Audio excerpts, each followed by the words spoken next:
They said she was broken, but when the rancher took her in, she proved them all wrong.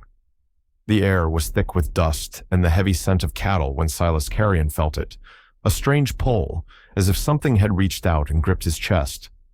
His eyes scanned the crowd, but they were drawn to her, the girl standing alone in the corner. She was a shadow among the men, her dress torn and hair matted to her face. The auctioneer's voice droned on, but Silas couldn't hear him. The drunken man beside her was bragging, his words slurred, but all Silas could hear was the silence in her eyes. "She don't talk. Don't hear neither," the man slurred, jerking his thumb in her direction. "Ain't good for nothing but work." The crowd chuckled, but Silas felt a twist in his gut. There was something in the way the girl stood, still and quiet, that struck him deeper than any insult. She wasn't broken.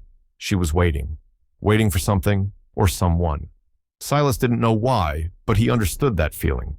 Without a second thought, he reached into his pocket, counting out the coins. The bid for the horse was all but forgotten. The man's laughter faded as Silas placed the money in his hand.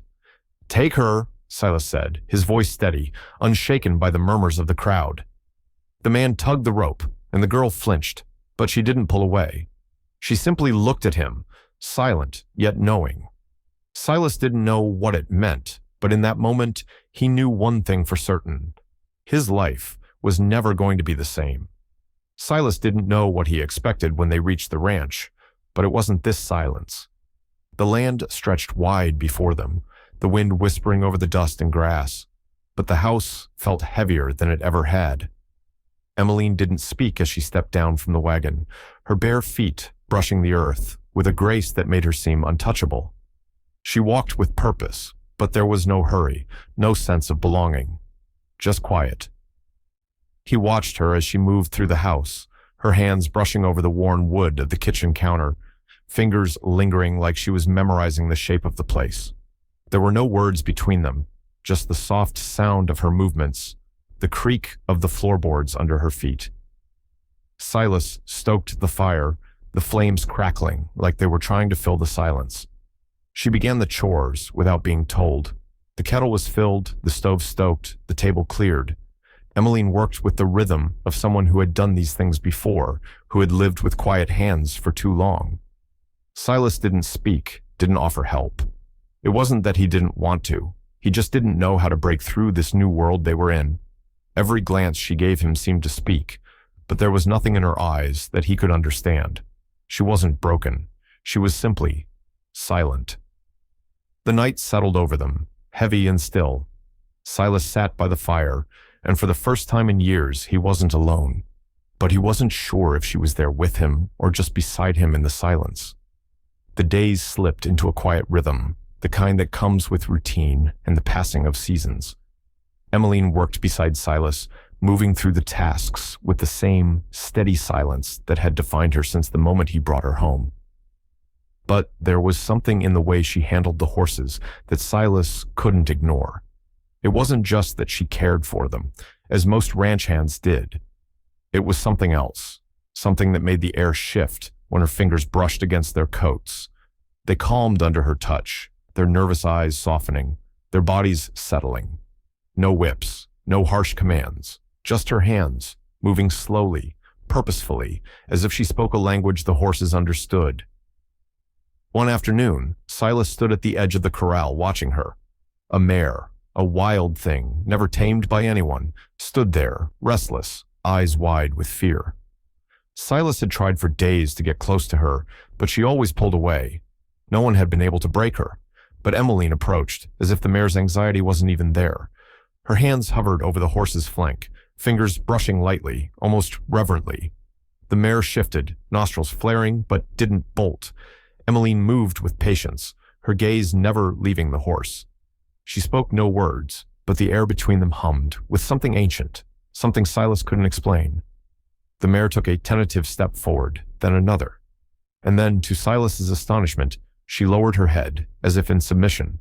Emmeline didn't smile, didn't speak, but Silas felt a stir deep within him. There was something she knew, something others didn't, and it unsettled him.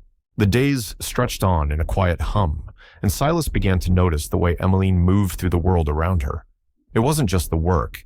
She did the chores with the kind of ease he hadn't expected, handling the cattle with a steady hand, always in the right place at the right time. No words, no signs, just the subtle, confident way she moved. She'd glance at him from across the barn, eyes steady, and without a word, he'd know what needed doing. When the cattle broke from the herd, she was there, her movements sure, leading them back without hesitation. Her hands spoke in ways that didn't need sound, gentle, deliberate gestures, the kind that made Silas feel as though he were listening to the land itself. There were moments, too, in the stillness between them, small, unspoken exchanges that felt deeper than anything he could say. She'd hand him a tool without looking, her eyes always on the task at hand, but in that single gesture, there was an understanding. No need for gratitude, no need for words. Just the quiet rhythm of two people working together. One evening, as the sun dipped low and the shadows lengthened, Silas stood by the fence, watching Emmeline guide a stubborn bull back into the corral. She didn't struggle. She didn't speak. She simply placed her hand on the bull's side, and it settled, as if it understood her, as if it had always known her touch. Silas didn't understand it, but he felt it. In every movement, every glance, she was speaking to him in a language that needed no sound at all. And somehow, he understood her completely. The sky was changing, the air thick with the kind of stillness that always came before a storm. Silas stood by the barn, wiping his hands on his jeans, eyes scanning the horizon where dark clouds gathered like an angry sea. He could feel the pressure in the air, a warning. But it was the kind of storm that came and went without much thought. Yet Emmeline, standing at the barn door, seemed different. Her head tilted slightly, her dark eyes fixed on the hills, the wind brushing her hair back, like she was listening for something. Without a word, she moved toward the corral, her steps slow, deliberate. There was no panic in her, no rush, just quiet purpose. Silas watched her, unsure what she sensed, but he followed, his boots crunching softly on the gravel. As they walked, she stopped at the edge of the field, raised her hand, and pointed toward the hills, her gaze unwavering. Silas didn't understand what she was trying to tell him, but a shiver ran through him, a deep, gnawing feeling in his chest. He turned back to the barn, eyes narrowing as the wind began to stir, picking up speed. It was then that he heard it, a crack of thunder, but not from the storm's distant rumble. No, this was closer, too close. The sky split with a flash, a bolt of lightning hitting the old oak tree near the cattle shed. The ground trembled, and Silas froze. Emmeline was still standing at the edge of the field, watching the storm, her expression calm, almost knowing. She had known. And in that moment, Silas felt it. She was connected to something deeper than he could ever comprehend. The whispers started small, like a wind shifting through dry grass, but soon they were everywhere. Silas could hear them, even if no one spoke them aloud. At the general store, he overheard the blacksmith's wife muttering to a neighbor. "That girl," she said, "she knows things she shouldn't." At the post office, a farmer's wife shook her head, eyes wide. "She touched my cow," she whispered, "and it calved that night. How does she know?" The town was on edge, divided in its suspicion. Some were scared of what they couldn't understand, casting glances over their shoulders when Emmeline passed. Others mocked her quietly, dismissing her strange abilities as nothing more than coincidence. Silas felt it too, the growing tension. He didn't speak of it to Emmeline. There was no need. She had never asked for the town's acceptance. But he could feel their eyes on her, watching her every move with a mixture of fear and fascination. They didn't see her the way he did. He had grown used to her quiet ways, her steady presence. He had seen her help the animals, guide the cattle with hands that spoke more than words, and he had felt the weight of her silence, a silence deeper than any sound. But the townspeople saw only what they didn't understand. One evening, as Silas and Emmeline walked into town to fetch supplies, a man at the bar gave them a long, narrow look. "You trust her?" he asked, his voice thick with skepticism. Silas met his gaze, unwavering. "I trust her more than anyone," he said quietly. And as they walked away, Emmeline beside him, he couldn't help but wonder if the town would ever see her the way he did, or if it mattered at all. The days passed slowly, weaving into each other like threads in a quiet tapestry. Silas and Emmeline settled into a rhythm, their lives blending into the land they worked. The mornings were simple, the sound of hooves on the dirt, the soft creak of the wagon, the steady rhythm of chores done together. Neither spoke much, but the silence was never heavy. It was a kind of language they had come to understand, one where every glance, every small gesture, carried more meaning than words ever could. In the evenings, they shared meals, the fire flickering between them, casting shadows on the walls. Emily never asked for anything, never expected more than what was given. She would stir the pot or set the table with quiet hands, her eyes always steady, always aware. Silas would look at her across the table, the weight of the day slowly easing away. He never thought he could find peace in silence, but with her, it was different. There was something about the way they moved in sync, the way their unspoken bond held them together, that made him feel less alone than he ever had before. But the world outside the ranch was never far. Silas could feel the stares when they passed through town, the hushed whispers that followed them. He could feel the questions hanging in the air like an unspoken threat. He had never cared what others thought, but this felt different. He caught himself wondering, more often than he liked, what would happen when the town finally asked the question that had been hovering over them both. What is she? The fever came quickly, the boy's face flushed with heat, his breath shallow and labored.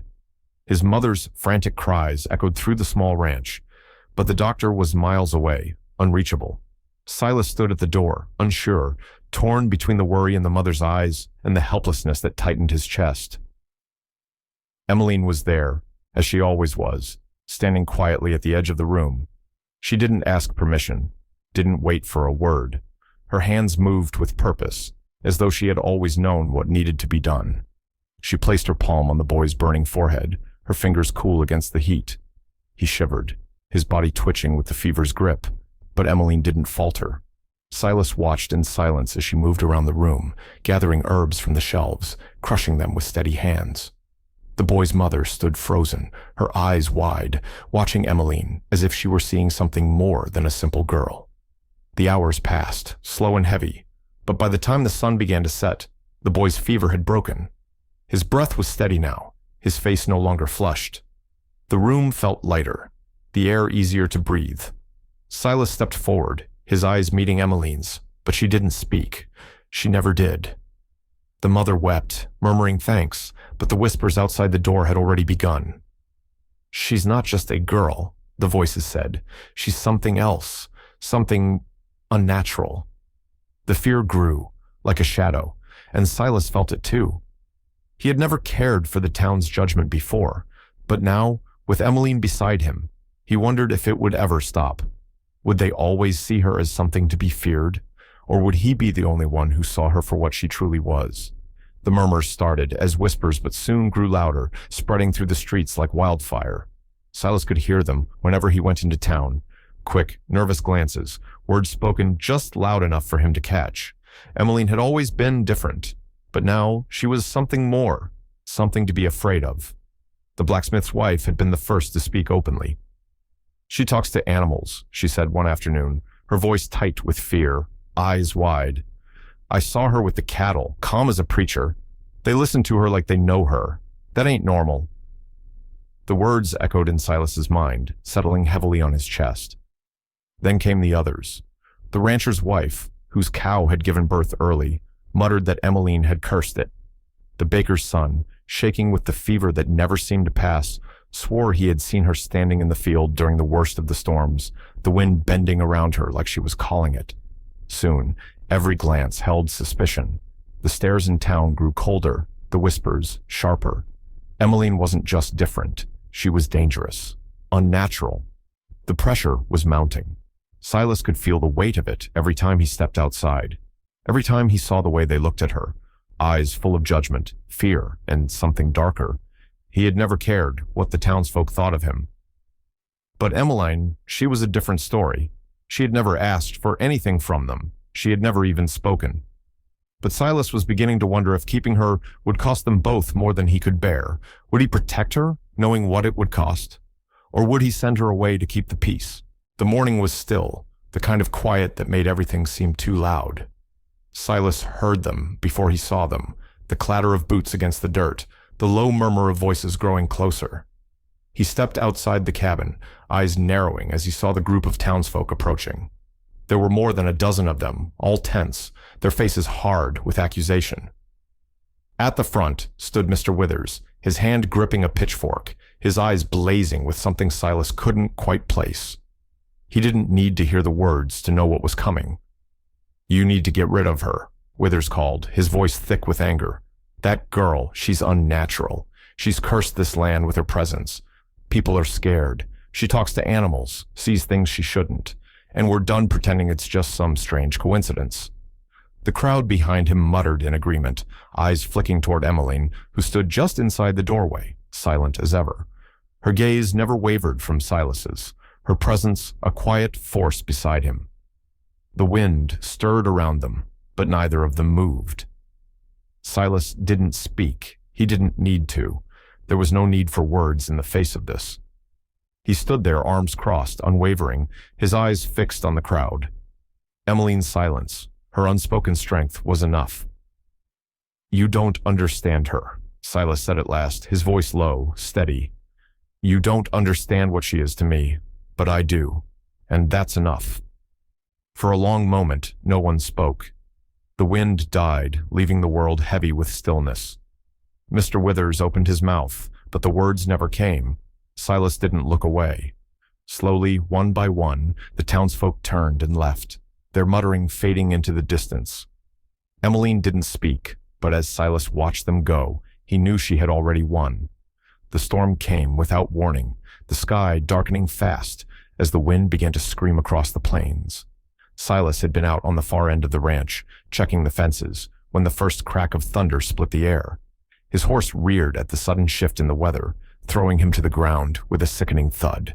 Pain shot through his shoulder, sharp and searing. He tried to stand, but the world spun, and his knees buckled beneath him. He barely made it to his feet before the rain began to fall, heavy and cold, soaking him to the bone. Somehow, he made it back to the cabin, his body aching with every step. The wind howled outside, rattling the windows, but the real storm had settled in his chest. Emmeline was there when he stumbled through the door, her eyes wide with concern. She didn't ask him what happened. She didn't need to. Her hands were already on him, gentle but firm, guiding him to the chair by the fire. Her touch was a balm, soothing the burn of his shoulder, the throb of his skull. She worked in silence, her fingers moving with a quiet purpose, unhurried. She cleaned the wound, pressed herbs to his skin, and wrapped it with care. Silas sat still, feeling the weight of his vulnerability in a way he never had before. Emmeline didn't speak. She didn't need to. Her touch said everything he couldn't. And for the first time in years, Silas realized just how much he needed her, how much he had always needed her, even before he understood it. She had healed him, not just of his injury, but of a deeper loneliness he hadn't known was there. They were more alike than he'd ever realized. The storm hit fast, sweeping over the ranch with a ferocity that seemed to tear the world in two. The wind howled, whipping the snow sideways, burying the fields beneath a thick blanket of white. By the time Silas had noticed, the town was in chaos. A child had gone missing, lost in the snow. The streets were filled with frantic voices, the townspeople shouting his name, their faces strained with fear. Silas joined the search, but his eyes kept flicking to Emmeline. She stood still, watching the storm with a calmness that unnerved him. There was no panic in her, no urgency. She simply nodded once, then turned toward the hills. Without a word, she began to walk, her footsteps deliberate in the deep snow. Silas hesitated, but the pull was too strong. He followed her, his breath coming in ragged bursts as they moved farther from the town. She led him through the wilderness, through the pines, where the wind howled like a living thing. The snow was thick now, the ground nearly impassable, but Emmeline moved with the surety of someone who had always known this path. She never looked back, but Silas felt something shift in the air, an understanding he couldn't explain. Hours passed, the storm a wall of white around them, until they came to a small cedar grove. There, huddled beneath a fallen log, was the boy. His face was pale, his body trembling but alive. Emily knelt beside him, her hands gentle as she pressed warmth into his chilled skin. The boy's eyes fluttered open, and Silas watched, stunned, as Emmeline brought him back from the edge. She never spoke, never explained, but in that moment, Silas understood. The town would never see her the same again, nor would he. The sun was back, and spring breathed new life into the land. But it wasn't just the fields that were changing. The town had begun to shift too, its people no longer filled with the quiet fear that had once marked Emmeline's presence. There were still whispers, of course, but now they were different. More respectful, more thoughtful, like a murmur that recognized something hidden beneath the surface. It began with the small things. A rancher, who had once scoffed at Emmeline, now came to her for help when his horse limped with a bad hoof. The blacksmith's wife, who had once eyed her with suspicion, asked her to tend a sick calf. And slowly, one by one, the walls that had once surrounded them began to crumble. Silas could feel it in the air, the change, the way people nodded as he walked through town, no longer avoiding his eyes or muttering behind his back. Emmeline's gifts, her ability to listen to the land, to heal with a touch, were no longer something to fear.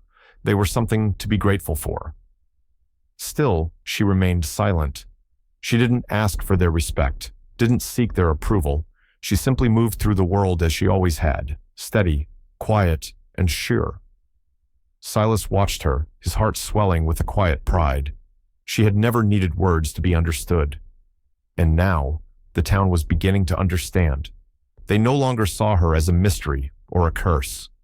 She was a healer, a woman who could listen in ways no one else could. And for the first time, Silas felt like they truly saw her for who she really was. The evening was quiet, the air heavy with the scent of wood smoke and fresh earth. Silas sat by the fire, the flames flickering in the hearth, casting shadows that danced across the walls. Emmeline sat beside him, her gaze fixed on the crackling wood, her hands resting in her lap. The silence between them had never felt uncomfortable, but tonight it was different. There was something in the stillness, something unspoken, waiting to be released. Silas shifted in his chair, the weight of the moment pressing on him. He had never expected this from her. Words, emotions, anything beyond the quiet strength she had always shown. And yet, tonight, there was something in her eyes, a kind of softness that made his heart tighten. Emmeline took a slow breath, her hands folding in front of her as she turned to face him. Her voice, when it came, was so soft it was almost a whisper. "I don't need sound," she said, the words slow and careful. "To feel it, your love, I feel it here." She placed her hand over her chest, her fingers tracing the steady rhythm of her heart. The words hung in the air, and Silas's breath caught in his throat. There was no need for more, no explanation, no grand declaration. In that simple, quiet admission, everything between them was laid bare.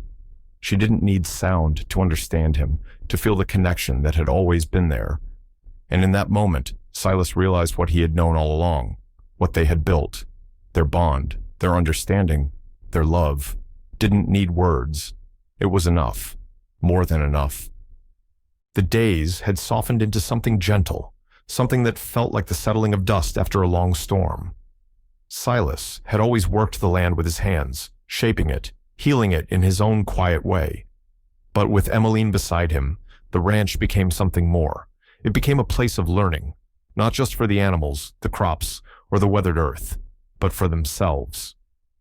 One evening, as the sun began to sink low over the hills, Emmeline sat with him at the kitchen table, a piece of chalk in her hand.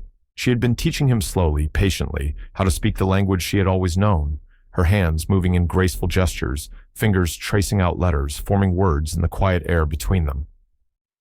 Silas struggled at first, his fingers clumsy, but Emmeline never laughed. She would guide his hand gently, her touch warm, her eyes steady, encouraging him without a word. The shapes of the letters became familiar to him, the simple motions feeling like a new way to connect, a way that needed no sound, no rush, just presence, just understanding. Their nights grew fuller, richer with their shared language. They didn't need to fill the space with talk. They filled it with something deeper. They spoke through glances, through the touch of hands, through the quiet rhythm of their days together. The town's judgment no longer mattered. They had stopped looking for acceptance from a world that didn't understand them. Here, in the stillness of the ranch, Silas had found something far more important than approval. A love that spoke without words, that needed no voice to be heard, only hearts brave enough to listen. Years passed like the slow turning of seasons, each one blending into the next, not marked by days or months, but by the quiet rhythm of life itself. The ranch had grown with them, its fields now rich with the fruits of their labor, the house weathered but sturdy, filled with the unspoken bond they had woven together over time. Silas had stopped counting the days, stopped marking the passing of years. It wasn't the time that mattered. It was the moments. The quiet mornings spent in the barn, the evenings by the fire, the sound of their footsteps together in the soft earth. Their lives were built on the unbroken rhythm of understanding, a language that no one else could hear but them. The town, once so filled with suspicion and fear, had come to respect them. People came to the ranch, not to gawk or whisper, but to seek what they had found: healing, peace, and a quiet strength. Emmeline, once the girl with no voice, had become something more. She was a woman of quiet power, of resilience. Her story no longer one of fear, but one of love, of understanding, of living without words. Silas had never needed to hear her speak to know how deeply she loved him. He had learned that the truest love was never spoken aloud. It was lived in every glance, every touch, every shared silence. And in that love, they had found a peace neither had thought possible. As the sun set on another evening, painting the sky in shades of amber and violet, Silas stood beside her at the top of the hill. She reached for his hand, her fingers warm in his, and they watched the horizon together, silent but whole. They had built something that would never fade, something that didn't need to be spoken to last forever.